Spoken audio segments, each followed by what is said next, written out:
বঙ্গোপসাগরের বুক চিরে জেগে উঠছে একের পর এক নতুন চর। নোয়াখালীর হাতিয়ার চারপাশেই মেঘনা নদী ঘিরে জেগে উঠেছে ছোট বড় মিলিয়ে 30টিরও বেশি চর। একে প্রকৃতির আশীর্বাদ হিসেবেই দেখছেন সবাই।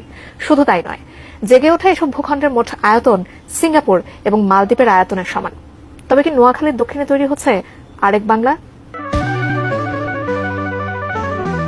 জলবায়ু পরিবর্তনের কারণে বাংলাদেশের উল্লেখযোগ্য একটি অংশ সাগরে তলিয়ে যাওয়ার আশঙ্কার কথা বলছেন পরিবেশবিদরা।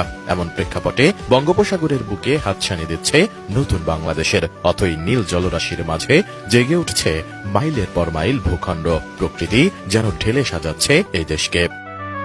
ভাসান চর, উড়িদ চরের মতো অসংখ্য চর ও দ্বীপ, বিশেষ করে নোয়াখালী এবং তৎসংলগ্ন উপকূলের সাগরের বুকে জেগে উঠছে বিশাল বিশাল অঞ্চল। এদের মধ্যে নিঝুম দ্বীপের বর্ধিতাংশ, স্বর্ণদ্বীপের বর্ধিতাংশ, ভাসানচর, সন্দ্বীপ দ্বীপের বর্ধিতাংশ সহ অনেক চর দ্বীপের কথা ইতোমধ্যে উঠে এসেছে।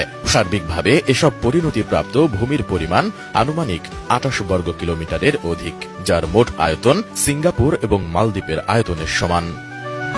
1000 বর্গ কিলোমিটার আয়তনের সমান ডুবো চরও রয়েছে। এগুলো অদূর ভবিষ্যতে দেশের ভূখণ্ডের সাথে যুক্ত হবে বলে মনে করছেন বিশেষজ্ঞরা। 6 সালে জেগে ওঠা ভাসান চরে এখন হাঁটার সময় সন্দ্বীপ থেকে পায়ে হেঁটে যাওয়া যাচ্ছে।